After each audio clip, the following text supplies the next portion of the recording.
Hi, everyone. Welcome to the webinar on tracking and presenting data that compels. My name is Alyssa Rosino, and I run customer marketing here at LinkSquares. Today, I'm joined by Tim Perilla, our Chief Legal Officer, and Ashlyn Donahue, Director of Legal. So today, we're going to cover a lot of ground. So before we dive in, I'll show you a quick look at the agenda. So we're going to start with figuring out the story you want to tell, cover the essential metrics you need along the way, where AI and technology come into play, and discuss data storytelling and executive presentations. We will end with a Q&A, so feel free to use the chat function, and we're going to answer as many questions as we can at the end. So Tim and Ashlyn, over to you. All right, thanks, Alyssa. So maybe I'll kick us off a little bit here. So I'm the CLO at LinkSquares. Been at LinkSquares for just over 4 years, and in that 4 years, it's been really interesting to see how legal tech has helped to tell the story of the legal team and the strategic impact that we're making is primarily through data. And so and I'll let Ashlyn introduce herself as well. But it's really been a remarkable 4 or 5 years, and we're really excited to see sort of where things are going to go. So, Ashlyn, I'll turn it over to you. Yeah, my name is Ashlyn Donahue. I'm the director of legal here at LinkSquares. I've been here just under 3 years and have some experience as a business reporting analyst. And so data is near and dear to my heart. Really love looking at how you can drive strategic initiatives and show value leveraging data. All right. Awesome. So one of the big things that Ashlyn and I talk a lot about, and we think a lot about when we're tracking different types of data and trying to put it into context, is what are you trying to do with the data?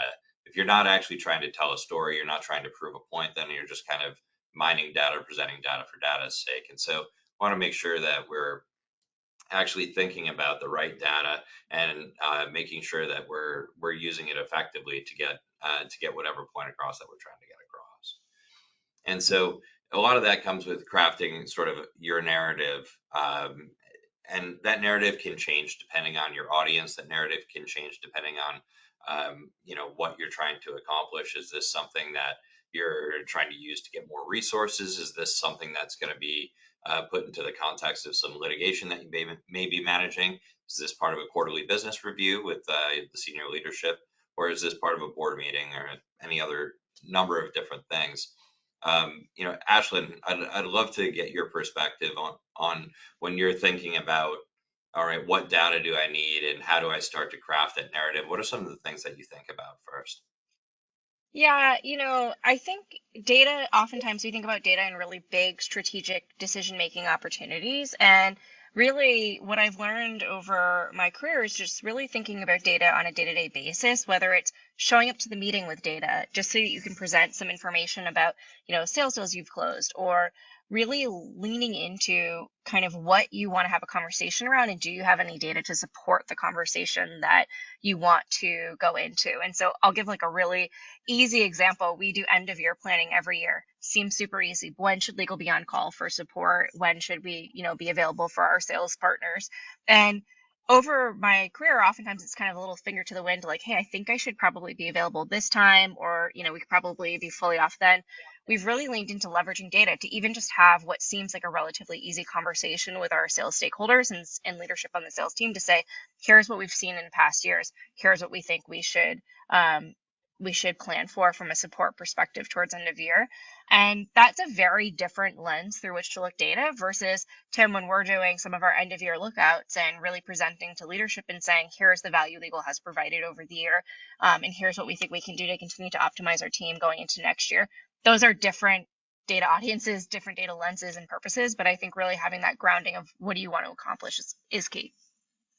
Yeah, absolutely. And I think it's interesting, and I love those conversations that we have with our sales team about what to expect for the end of the quarter, especially now, a couple weeks from the end of the quarter for those that are on calendar quarters, which we are.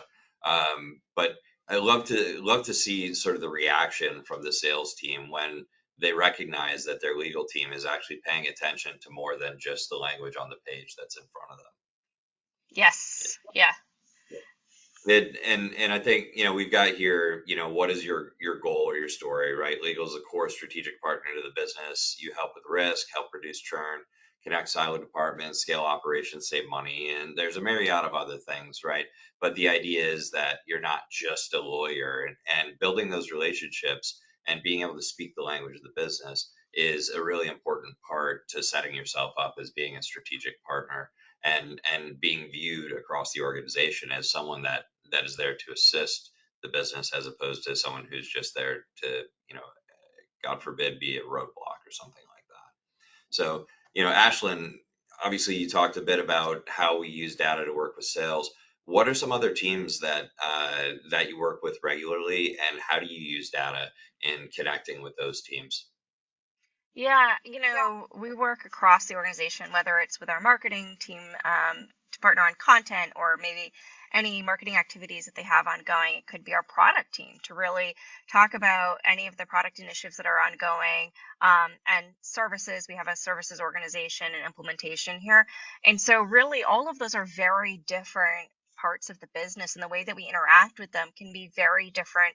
And finance, I'll add finance into the mix here, are very different than maybe the way that we interact with our sales teams. But at the core, having data to have those discussions to help focus in on what should the priorities be cross-functionally when we're working with each of those departments in an individual capacity, but also when we're working together maybe on larger initiatives, really helps drive a lot of the conversation about like where should we be focusing and spending our time, and like where do we have opportunities to scale.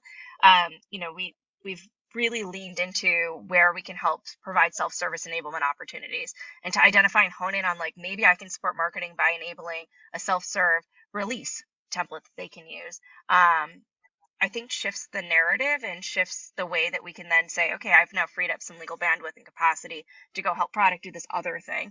And so it's really, really focusing in on what data you have at your fingertips, and how you're interacting with these business partners, and how you can focus in on where you have those operational efficiency gains that can be made through various initiatives with these teams. Yeah, absolutely. And I kind of buried the lead a little bit there with an errant mouse click, but when we think about data here, data trilogy, what are three basic things that we're looking for? We're looking for when we're actually going through the data that's available to us is there an opportunity to accelerate the business? Does the data highlight some areas of risk that we need to be maybe a little bit more attuned to? And is there some level of efficiency or operational excellence that we could gather by tracking particular types of data? And I think about I think about this in really all aspects of my life.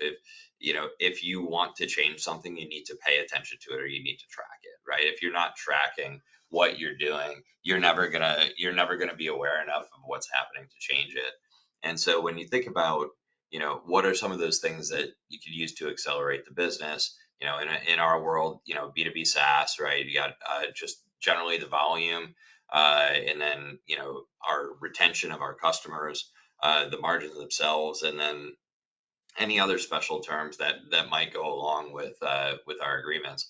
Ashlyn, I'd love to maybe on dig a little bit deeper into a couple of those from your perspective, and see sort of how you think about some of these metrics in terms of accelerating the business.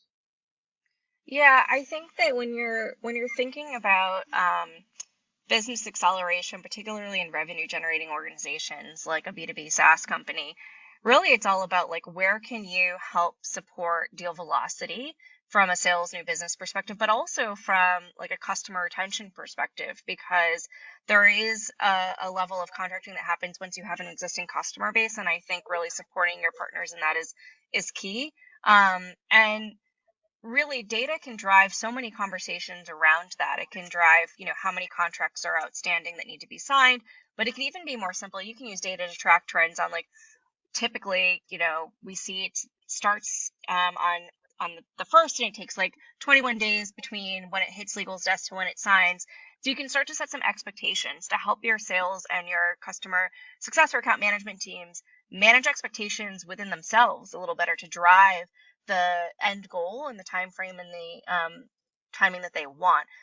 You can also look at it from like a churn perspective, right? Like where can you think about starting to assess, the contracts that legal is being engaged in or not from a renewal, to start to forecast a little better on like what is the timing that we typically see legal getting engaged on a renewal process or not, and how many of those are you engaged on. But Tim, what about you? What are some of the things you like to look at from a business acceleration perspective? Yeah, I think one of the things that I like to look at is really tracking how the metrics change over time. Like looking at something on a 1 quarter basis, or even 2 quarters, sometimes three, doesn't really give you a whole lot of an understanding as to what like how your team's actually performing. It's more of just a snapshot as to how your team performed in a given period, right? And so what I Right. look at when I look at like volume or deal velocity, anything like that. I'm looking at it from the perspective of, okay, how did we do, in the first half of this year versus the first half of last year? How has that changed? And what we talk a lot about putting data into context, and so you think about like, okay, let's look at this in terms of sales cycles. Let's look at this in terms of just raw volume. Like, how many contracts did we review last year during this relevant period? And you can look at it from the perspective of last year, or if your business is a little bit more flat. Like obviously, SaaS sales for most organizations tends to have a pretty big quarter in Q2 and the biggest quarter of the year in Q4. But I think about like my time at DraftKings, like it was not at all quarterly based. Like particularly contract data, our overwhelming majority of contracts were executed ahead of the given season, right? So like right now, the folks at DK are super super busy preparing for NFL, right? Because they've got to get all their contracts done and all their media deals, their licensing deals, everything done ahead of kickoff, and ideally ahead of preseason, because some of your stuff is going to start launching in early August. And so it doesn't matter what period you pick, but you need to look at like, okay, are our volumes increasing, and are they increasing consistent with the way that we would expect our revenue, right? Is the volume of contracts a leading indicator for the revenue, or is the revenue growth a leading indicator for the contracts that you're going to see, right? So you start to think about those types of things and put it into context, like uh, how not only how the legal team is contributing, but how do we start planning for staffing, given particular projections that we're expecting for the next relevant period that you're comparing to the next relevant cohort. So I think a lot about that, and then I think very much about the predictive value that the data has for us. So you think about, being able to track accurately your in period bookings, right? So if you're looking at a quarter, for example, and you say, all right, we have this much in pipeline for the quarter, and typically, pipeline to close one deals is X%, right? Then you can say, all right, for existing pipeline as of day one of quarter X, I can expect to close, I don't know, 30% of it or something like that. And then you add that to like your in period bookings, right? You say my average in period booking timeline is 35 days. You can look at it on a kind of a rolling 35-day basis to start to make some level of prediction as to what the revenues are going to look like at the end of the quarter. And so uh, as you start to track that sort of quarter over quarter, you get used to some of the variance that you see, but eventually over time that variance just kind of disappears, right? Particularly as your business gets larger.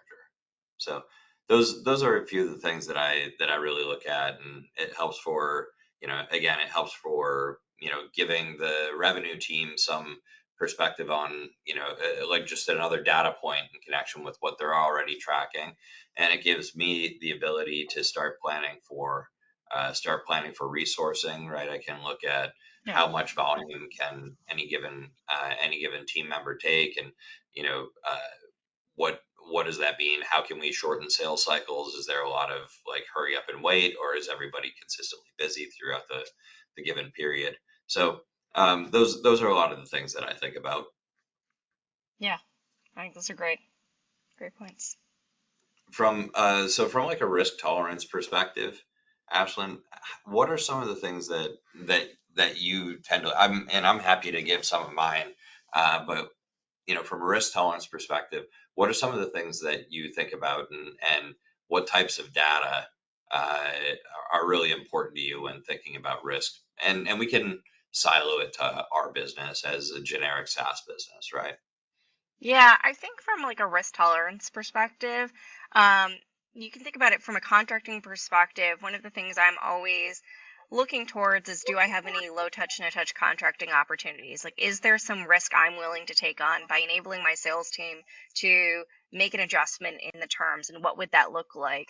And one of the ways that you can drive that conversation effectively and kind of assess like what is the actual impact that's going to have to your legal team's volume and the scale and velocity of your sales team is really what is the frequency with which this is coming up. If you have some sort of approval process tied to that item, what is the frequency it's getting approved? Like, is this a rubber stamp every time? Should we just put it in our template? Do we not want to do that, but we want to add it as like something the sales rep can do? Do we want their manager to have to approve? There are options that you have, and you can have smarter discussions and make data-based decisions around that. Or it could be on the flip side, if you're thinking about really kind of understanding your overall risk posture as an organization with what you've already signed and committed to. What do I have to, what customers or vendors may I have to notify in the event of a data breach? Or what are the vendor obligations to me, and really starting to understand and assess that.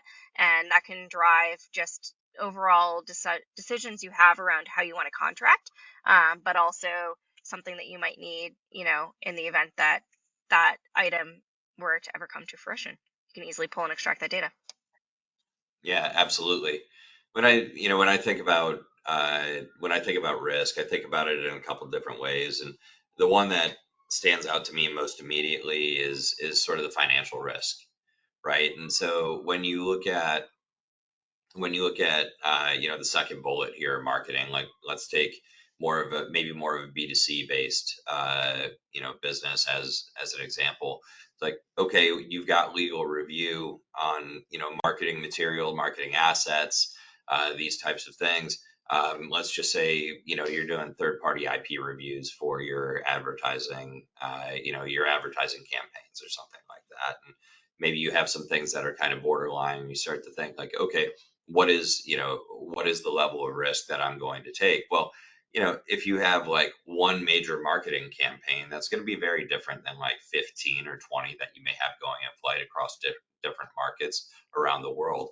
And so if you're able to track sort of uh, the level of tolerance that you've given, whether it's in your contracts or whether it's in your instruction to your team in their review, and what we're willing to accept, what we're not willing to accept in terms of risk, you can pretty quickly start to understand like, all right, if we do everything exactly the way the lawyers say, then maybe our marketing campaigns are not going to be as effective.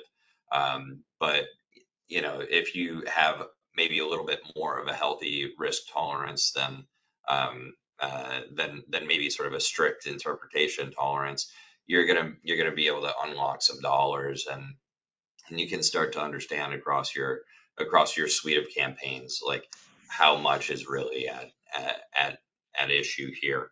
And then one other thing, like here we got security and privacy obligations, and Ashlyn, you touched on it, like what is the process that we have to ensure that our contracts are being followed, or we're fulfilling the obligations that we need to fulfill, or operationally we're making sure that we don't do anything to violate any reps that we made in prior agreements. you know a lot of this is more operational risk, where you're like, have I now handcuffed myself into a situation where I have to put like unduly burdensome process onto my team for relatively little increase in any like fidelity of the security program or the privacy program. And so, it starts to help you look at your contracts more, more holistically and move off of positions and say, you know what, maybe we're going to take a stricter approach and not agree to that particular security provision or privacy provision or whatever it may be. So that's kind of how I think about risk, and then operational excellence. I think that's kind of tied into all this stuff, right? We really, you look at being able to better serve the business and give business more predictability around, around timeline for sales cycles and things like this. You're just going to identify areas where you say, hey, if I just change this a little bit, we can actually make a major difference in the way that we're serving the business. Absolutely. And I loved the example you gave about the marketing, and the way that you're reviewing, because really that feels like something that's very partnership driven, where you're actually asking for feedback from your marketing team, like how effective was that campaign? What could have changed to make that more effective? And so it's not just legal data driving discussions and decisions, it's really partnering to understand the holistic success, or maybe not, of something that you've helped support. Yeah, and it's it's interesting too when you get into a scenario where, let's say, you're reviewing a terrestrial media campaign over the course of 2 months or 3 months, because oftentimes you find yourselves in conversation with the broadcaster, right? If you're doing like run a network stuff, not to mention if you're doing like any integrations, into any programming or anything like that. Like a lot of that stuff really, really can get kind of challenging, because now you've got the broadcaster with their obligations and their exposure, and sometimes they're if it is like an integration into the particular broadcast, you have some of their creative control that comes into it, and you're trying to get Yeah. all the value that you can for the business out of the marketing campaign. So it ends up being a pretty interesting push and pull scenario. So it's fun. It's fun. That's a really, really cool part of being in house, particularly at B2C companies, I'd say. So Yeah. um, key reports we need to have. Ashlyn, what are some big ones for you? Oh, well, I love volume and understanding where things are within our team, just from a capacity planning perspective. Um, Not only like as we're kind of moving through the year and looking historically, but also where we're at in this exact moment, so we can load balance and make sure that we're providing the fastest response to our business that we can. A big fan of turnaround metrics. I know SLAs are sometimes a hot button item and people have differing opinions on them. I think SLA, if it's really intended to drive the conversation around the expectations you're setting with the business and when you'll get something back to them, having a metric that you're tracking and holding yourself accountable is really important to making sure you're meeting those expectations and that you're providing the support that you've agreed to. And we talked a little bit about this, but the predictive metrics and really seeing like, okay, what has been the historical trends with respect to legal support provided and some of the ancillary activities going around that. But then how does that help us predict what we think will happen in the future? Nothing cooler than having your chief revenue officer ask you kind of what are your thoughts on the pipeline, based on, as a legal team member. So that's been really exciting to build out. Yeah, yeah, that's I think probably my favorite is anything that helps to predict revenue, right? The more Yeah. the predictive analytics side of it, that's really, really interesting for me. I think it's fun. I think, you know, I was talking with Steve McKenzie, who's our chief revenue officer, and Steve was saying, he's like, I've never had a lawyer come to me and tell me this is based on the volume that I'm doing where I expect we're going to end this quarter. He's like, it's the coolest thing, and it takes your team, your legal team, and makes just that single metric makes you more important in the eyes of the business than any number of risk avoidance measures that you're going to take, right? And Yep. so for me, that's probably my favorite. right? Although it's a little bit of a vanity metric, I would say, for the legal Yeah. team. It doesn't necessarily say that the legal team is doing a great job. It just says we're involved this much. Yeah. Um, That's okay. which, yeah, which I mean, I'll take the wins, right? But but when I really think about like when I'm looking at the team and is the team doing a good job, there are a couple of things. It's the turnaround time is important. I would say from a post signature data perspective, understanding variance in the terms, right? In the terms that we have is really important because it's like, excuse me, it's not enough that you just meet the turnaround time.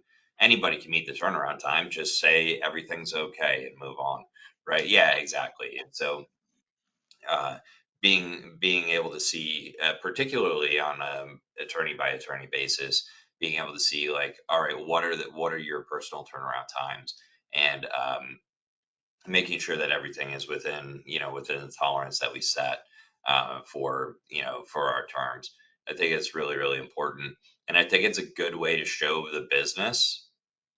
um, show the business the value of the legal team above and beyond just the volume and the throughput. So one of the hardest things that you deal with as a legal leader is showing the value that the legal team provided in preventing things from happening. Right. Right. So you're kind of like proving it. Well, if not for that provision, this parade of terribles would have happened. And it's like, yeah, maybe not.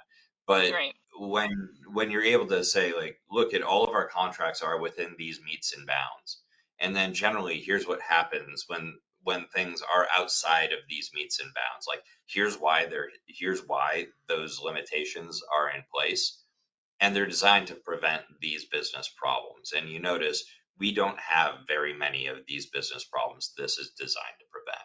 It helps kind of draw that connection between the legal team doing work and making the decisions that the legal team should make with regard to contracts, and the health of the business and the health of the revenue going forward. Right. So and you take that kind of a step farther, um, and put yourself in a scenario where maybe you're raising a round of funding, or maybe you're looking to acquire a business or sell the business or whatever it may be. Quality of revenue is very, very important, right? For those who have sort of a financial or investment background who may be listening, like the biggest issue that you're going to deal with when you're going through this type of a transaction is there a high fidelity on your future forecasts of revenue, right? Your future cash flows. And this sort of this framework that you put into place for your contracts helps to secure that revenue for future periods, right? It helps the accountants or the bankers, whoever it may be, the investor. It helps them gain confidence that your revenue is not just going to walk out the door 10 days after they invest or they purchase or whatever it may be. So being able to bring all of those things together and put them into context, I think, is really, really valuable. So Ashlyn, you put together an incredible new business support tracker and team tracker, and I want to walk through it with you. So Yeah. let's get into it. All right. What is your favorite part about these two charts? Oh, You can only pick one. I can only pick one. Okay. You can only My pick one. favorite part is in the middle on the table on the left. It Yep. shows by stage of the deal where the revenue is sitting that legal has been engaged on. And so I can at any point in time tell our sales leadership, okay, we have $0 in internal review. We have, X dollars in counterparty. Here's how much is ready to sign. Like legal's done our job. Our hands are done, right? Like it's not sitting with legal. And that's a real time metric that we have that's continuously updating. And I can use that to drive conversations within the legal team, but also drive conversations with sales when we're thinking about, you know, I get a call like, hey, we need legal help on this deal. And it's like, well, I don't see any that are in our queue. Like, what can we do, right? Like, so it helps drive a lot of those conversations. That's my, I mean, it's so hard to pick, but I would say that's the one I probably use on a most day-to-day basis. So I'll say it's my favorite. But what about you, Tim? Yeah. I would say my favorite is probably the in the 9 box on the left, the lower left, right? Yep. Like being able to look, and again, sort of predictive, right? Like what are all of our open business deals, and how are we as a team like targeting those, right? The ones that are in our queue, like from my perspective, like when we're talking about at the exec level, the ones that are in the legal queue, I think we've got a pretty high degree of certainty whether those are going to actually result in Yep. close one deals or not. They, where the work of the business really needs to be focused is getting as many to us after being qualified effectively as they can, right? And so it's really just that, like, okay, what's our universe of opportunities here? How are we targeting our, most likely slash highest value opportunities as a business as a whole? And you know, when you think about it from the exec team perspective, it's I'm the lawyer, Steve is the revenue guy, and Luigi's the finance guy, and Andrew's the product guy. But at the end of the day, when we get in there, it's okay, what can we all do, and how can we all leverage our teams to get as many dollars as we can from that, bottom left to the next one over, Yep. right? And it when you put it into that context, and you can even, we've even gone so far as to open up deal by deal as to what's in that pipeline, and say, okay, what are some ones, what's some context around here? And we brought in different leaders from our sales team to help explain what's going on with some of these major deals, and where we can do executive touches, or what are some of the pushbacks, what are some of the problems. But it really, for me, that one is really, really interesting, and probably the one that I use most. um, Although I will say, I do really enjoy seeing the dollars in the counterparty review fully signed, right? That's sort of the next row right below. Yeah. And one of the things that I think, I don't know if it's on this slide or maybe it's on another one.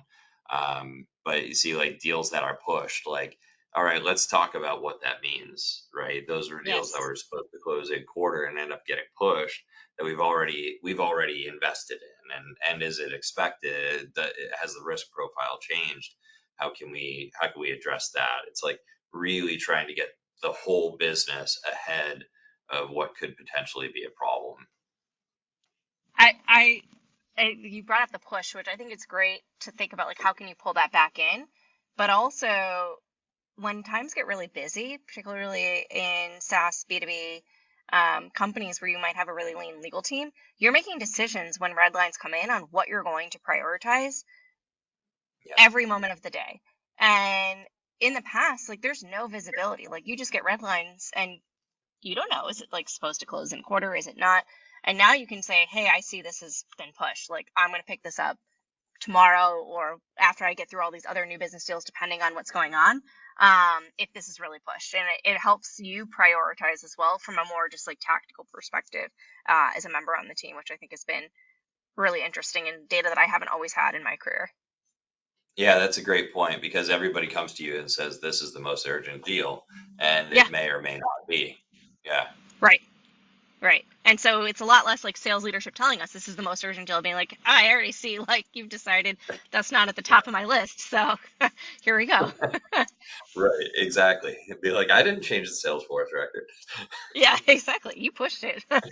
So, um, Um, so let's look a little bit at this one. I know my favorite on here, but uh, Ashton would love to, maybe if you could just walk us through what we're looking at on the chart on the left. Yeah, the chart on the left is really thinking about aging of when opportunities are created for your sales team and how long until close. So it's really looking at trends around the sales cycle as a whole, irrespective of legal. But that really helps us understand where deals are sitting. When we go back, we think back to the tile in the previous slide, your favorite tile, Tim, of all of the Yep. deals that we could possibly close in the quarter. It really starts to have different conversations around those deals that are open and active, not legal engaged versus legal engaged, where they fall within these buckets. And you can really start to think about, like, okay, on a trending forecast perspective, historically, this deal's, maybe 30 days and the likelihood of close is this percent versus this is like 20 days. You can start to have those discussions about likelihood of close and really drive decisions around pipeline and support your sales team in that way. Yeah, exactly. I mean, I look at these and it's definitely one of these I'll see deals that are aging. And my biggest question for for Steve is is this actually going to close? Right? Because I mean, Yeah. some deals just take a long time. Like that's the way it is. And oftentimes, as you go, deals are higher and higher level deals in terms of spend, in terms of complexity, whatever it may be. Sometimes they just take a lot of time, Yeah. right? And it really doesn't change whether it's likely to close. And again, I mean, our business is a SaaS business, but I think about I think about the deal that we did at DraftKings to put the sports book into Wrigley Field. And like that involved a number of different entities and a lot of different terms of contracts. And like that deal took us a lot longer than a lot of our other deals to do similar Yeah. things. But there was no question in anybody's mind whether we would have a sports book in Right. like as soon as we came to, so there were just a lot of logistics around it. And so having an understanding as to, at least as a legal team, bringing it up to your to your revenue leadership, say how many of these are real, right? Yes. Are these still being worked? Is this and that kind of brings me to the slide on the right? Legal engaged deals that are closed loss. So every single time legal touches a deal, that's a capital investment in that relationship. And when that relationship doesn't close, that's a lost capital investment. And so when I'm pressing Steve, is this a real deal? Is this actually happening? Or, is this gone cold? Is there anything we can do to revive it? Blah, blah, blah. These types of things. What I'm really asking is, I have limited resources on my legal team, and should I be spending them here? Right. Yep. And you think about seeing these again, like I said earlier on, like trending over time. What are some of the things that you really do not want to see that should like raise alarm bells? Is like legal spending more time on deals that don't close, right? There's Yep. a fundamental problem that's happening in your business if you see that continue. And as legal leaders, you should be shouting from the rooftops, be like, we're working on a ton of stuff that doesn't go anywhere. That's a problem on a lot of different levels, and it needs to be escalated. So those are kind of, I love how these kind of go hand in hand. Though it's a really really Yeah. cool part. And then, maybe we'll breeze through a couple of these as well. So looking at our NDAs, right? What are some of those leading indicators, right? You think about it, it's not just SaaS terms of service, right? It's not just that final contract. It's, hey, how many conversations are we having that actually end up resulting in money? And so being able to track it through from the very beginning of legal's involvement in the relationship to the signature and then beyond, being able to get a snapshot on that and assign dollar values to it is really great. And kind of similarly, um, you know, when we look at our RFPs, right? We're spending again capital investment in the relationship, spending time, not only legal's time, but now salespeople, marketers, etc., to actually try to get get a proposal awarded, or get a deal awarded through a proposal process. So This is also really important stuff to check out. And Ashlyn, if you want to jump in on any of these, like please feel free. And then we got Yeah. obviously we track these things on a monthly basis too. Yes. I would say one Um, of the things that has been really interesting to see is starting to dig into like the precursor activities to a deal. Sometimes you just don't think about them, like NDAs, RFPs, the things that you're working on that it's like, yeah, I did that too. But maybe not the things that everyone is focused on because generally we're looking at terms of service and vendor deals and things of that nature, and really start to dig into like what are some trends, and that drives conversation around like, do you have opportunities to streamline processes somewhere so that you can create, maybe it's like some sort of click-through version of the NDA, or to provide your sales team with different talk tracks. Like, yeah, I've worked at organizations where you want to really focus on using your paper versus third-party paper. And is there any metric you can help the sales team get bought into that idea? And then like talk about it in a way that's really effective, because there's nothing more effective than saying to sales like, hey, here's the percentage of NDAs that get signed within 2 days. If it's our paper, it takes on average, let's just pick 10 days if it's third-party paper. I know you want to close this deal fast. Like, let's try to work together to see, how we can focus on using our paper, but be flexible. And so it helps shape the conversation differently, and I think creates more trust internally. yeah, absolutely. And I think it can also help the salespeople like let's say your third party NDAs tend to close at a rate that's 30% of the NDAs that when you're on your own paper, or maybe it's the other way around. Who knows? It doesn't matter. Totally. But Doesn't matter. like being able to work with your relationship person, whether it's biz dev, whether it's sales, doesn't matter, right? Being able to work with your relationship person and be like, hey, just want to let you know these types of deals, like we've seen a bunch of them, this is how they tend to go. Here are some things you should watch out for. Here are some things that we've really struggled with, with deals that have started out this way, so you may want to get ahead of that. Here are Totally. here are non-starters, things that we can't negotiate on, those types of things. Because as legal, if you set up that expectation at the beginning, you allow that salesperson or that BD rep to actually set the expectation with the other party and get them comfortable at early stages before everyone wastes a lot of time to realize, like, oh gosh, like this one thing is a deal breaker for Totally. I think it's important. me. Yeah. So, and I want to make sure we leave time for questions, but we would be remiss if we didn't touch at least a little bit on AI and how AI can support our story.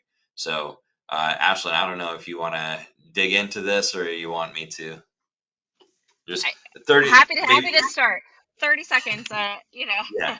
One of the things that I really struggled with earlier in my career was data impact, and making sure that the way that you're taking the data and presenting it to your audience is going to be successful to getting the buy-in that you're looking for, or showcasing the story that you're looking for.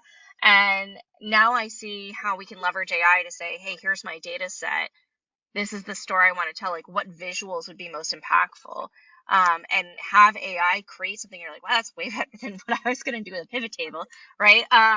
It changes the narrative, changes the way you can present to your audience, and I think um, it can not only like help you identify trends, but then take those trends and put them back into a story that is going to resonate with your leadership team if that's who you're presenting to.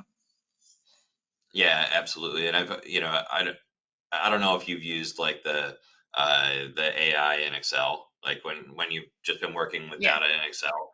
And a lot of times, like I know what story I want to tell, but I'll just like click it to see what story they're gonna tell, to Yeah. see like just I like know. am I way Some off? Someone once told me early in my career, like, you have to be thoughtful about really looking at data and trying to be objective, because you always have a story you want to tell, and data can tell whatever story you want. Um, so Right. it's good to have that like gut check. So Exactly. And yeah, it definitely makes my presentations way, way prettier. Um, yes, so. Yeah. All right, it looks like we've got questions and we've only got about 15 minutes left. So, uh, I don't know, Alyssa, if you want to take us through some of the questions, let me see, or I can navigate it here. Yes, we've got a few. So I can start with one. How have you used this data to leverage how you use the product? So link squares. Oh yeah, I have a story I can start with. So Yeah. we were using our volumetrics data to really identify trends in like what types of requests we were getting. And so one of the reports we didn't show is we have a report that tells us the volume by template, so type of contract that we're negotiating. And we were watching trends and seeing that one of our template types was increasing steadily month over month. We're getting more and more requests, and it was an area that we felt we had opportunity to enable self-service for the team with some um, with our own tools. So we took that data, we presented back to the team and connected with them and discussed, and we were actually able to automate using our own software, the LinkSource Final A system, and reduce legal volume in that type of request alone by 75% in the first month. And so really taking that data and saying, how can we leverage our, to Tim's point, it's capital investment every time legal gets involved. How can we leverage the technology we have at our fingertips to reduce that capital investment on a contracting space? Was solely driven by us monitoring trends and having the right conversations versus like, it feels like we're doing a lot of these, not really sure.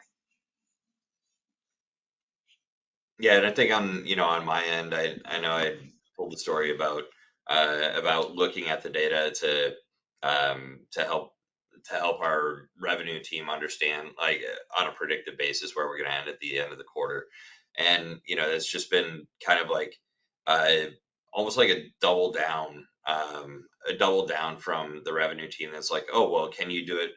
Can you do that from here or from here? Because it started with, well, here's how many deals legal is working on, and X percentage of our revenue is typically from deals that legal is working on. They're like, well, what about NDAs? What about, how do we factor in different types of provisions or whatever it may be? So really what the data has done to leverage how we use the product has just basically made us look for more data, right? And Yeah. using the product to do that. So Nice. That segues nicely. So you mentioned Salesforce. What are some other popular integrations and APIs your customers leverage? yeah, so I mean, we do a ton of custom APIs, but we have Salesforce, we do NetSuite. I think we got a HubSpot one as well. We've done HubSpot integration, so integrating with basically anything that your other teams are going to need. I mean, we've been able to use it. Database query tools as well, which has been good. Yeah. Nice. How do you get started if you have no tools in place today? What would be your first quick start, quick win metric? This is not the funnest way to start to collect data, but I've done this. So really just volume. What is the contract volume? My guess is if you're starting to track data, oftentimes if you're in a heavy contracting space or it could be something else, what is your team working on? Likely being driven by we're feeling like we're don't have a lot of capacity, or we might need more resources and we can't really justify that hire or understand where it is that we're spending most of our time. Just starting to track what you're doing, the types of work, the types of requests, who's doing it. It doesn't have to be super detailed, but even just in a spreadsheet, and over a couple months you can start to say, oh wow, okay, like here's what's actually being worked by this team. And that can help drive conversations around like, oh, we need another legal hire, maybe we need a tool that can help us with this, and really help you focus in on what you're going to need to do next to support your department. Yeah, Awesome. I would second that. I think volume is really important. Cool. All right, and then we'll do one more. So if you had a magic wand and could instantly create any report that does not exist today, what would it show?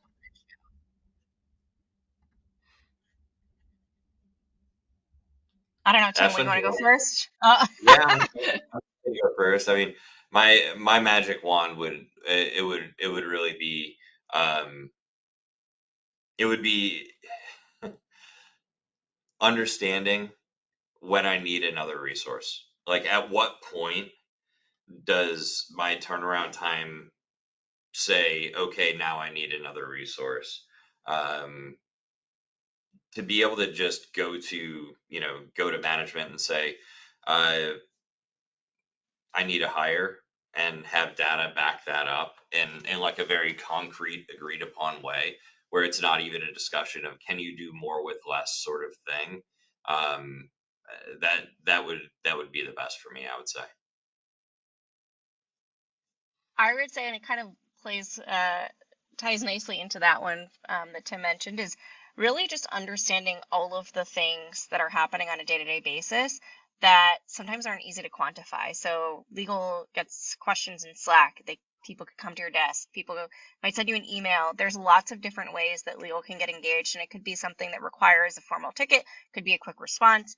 Um, just really having a view of like how is everyone on the team spending their time day in and day out, um, outside of just what you track in systems, without having to do that manually, I think would be great.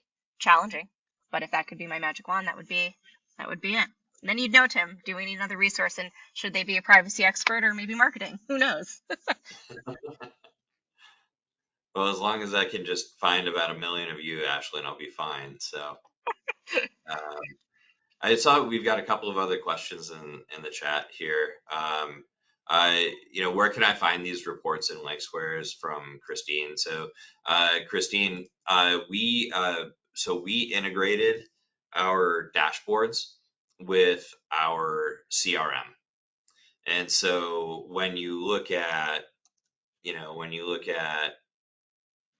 all of this, like, these are automated reports that we get, um, due to that integration. So, um, short of actually connecting with your CRM, then you're going to struggle to get the revenue numbers in an automated way. Like, with our out of the box platform, it's going to be, you would have to rely on your salespeople to put like dollar amounts in and things like that. But when you can get it attached to your CRM, you're good to go. I'll just add that if you do have your CRM enabled, we have some dashboards, and you can reach out to your CSM that are um, similar to these as well, that are available for purchase. Yep. And then it looks like another one for Tara here. Lots of good metrics for revenue and cost, but how can we have similar metrics for contracts with no specified dollar amounts connected? It's important for Mm. contracts necessary for deals. No deals can be entered or discussed until the contracts are in place. We do already track volume and commercial priorities, but priorities typically an individual goal. Um, I'm happy to address, or Ashlyn, if you wanna go first. No, go ahead, Tim. So from my perspective, I think, I would be looking at, how well your particular type of contract fits within your playbook, right? And if you don't have a playbook, I would probably look at your prior contracts to try to develop one, to see like how far, sort of within your or outside of your risk tolerance is a particular provision or a set of provisions, or a proposed agreement if you're using third party paper. It's something that we actually just introduced, like risk, AI based risk scoring.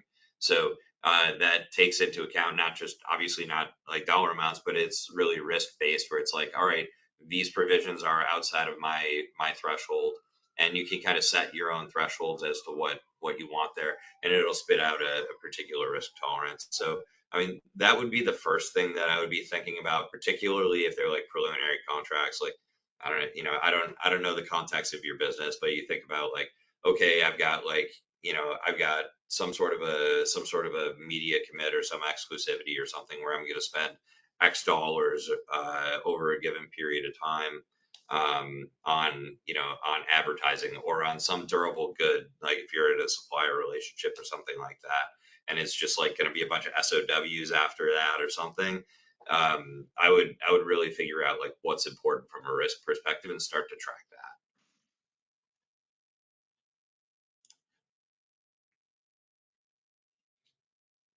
Okay, let's see if there are any others. I think we touched on all of them, and we're running up on time here.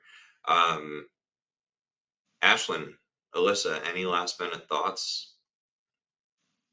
No, thank you, Tim.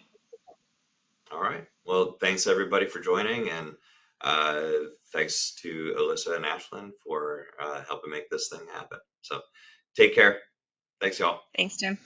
Thank you.